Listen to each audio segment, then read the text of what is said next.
আচ্ছা, আপনার সাথেও কি এরকম ঘটেছে? হঠাৎই আপনি একটি রুমে গেলেন যেখানে এর আগে আপনি কোনোদিনও যাননি, কিন্তু আপনার মনে হলো যে আপনি সেখানে এর আগেও গিয়েছেন, আর রুমটিও আপনার খুব পরিচিত, কিন্তু আপনি তো এর আগে কখনো এই রুমে আসেননি।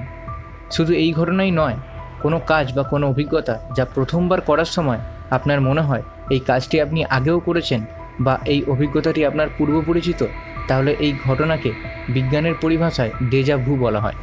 শুধু আপনি নন, এই পৃথিবীর 2/3 মানুষ জীবনে একবার হলেও এই অভিজ্ঞতার সম্মুখীন হয়েছেন। ডেজা ভু কেন হয়, কেনই বা আমরা এই অনুভূতির মুখোমুখি হই? আসুন জেনে নিই আজকে ডেজা ভুর ইতিহাস। এমিল বোরাক নামে একজন প্যারাসাইকোলজিস্ট এই শব্দটি প্রথম ব্যবহার করেন। 1876 সালে ফরাসি জার্নালকে দেওয়া চিঠিতে তিনি আগে যেন দেখেছি এই অনুভূতির কথা বর্ণনা করেন এবং ডেজা ভু শব্দটি ব্যবহার করেন। বহুদিন অবধি এই ডেজা ভুকে একটি প্যারানর্মাল অ্যাক্টিভিটি হিসেবে দেখা হতো, তবে গবেষণায় দেখা গেছে মানুষ যত বেশি ভ্রমণ করে তত বেশি এই অনুভূতির মুখোমুখি হয়।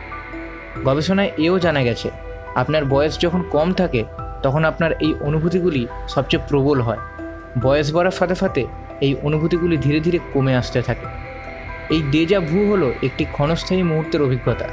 এই ঘটনার সাথে সম্পর্ক রয়েছে টেম্পোরাল লোব এপিলেপসি নামক এক ঘটনার। যদি আপনার ঘন ঘন ডেজা ভু হয় তাহলে আপনাকে ডাক্তারের পরামর্শ অবধি নিতে হতে পারে। তবে মাঝে মাঝে এই ঘটনা ঘটা একদমই স্বাভাবিক।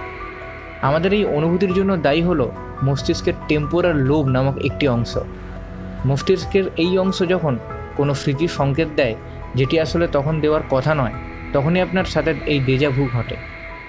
এটি আমাদের কোনো স্থান বা অভিজ্ঞতা সম্পর্কে বিভ্রান্তি তৈরি করে এবং আপনার মনে হতে থাকে আপনি আগেও এমন ঘটনার সম্মুখীন হয়েছেন।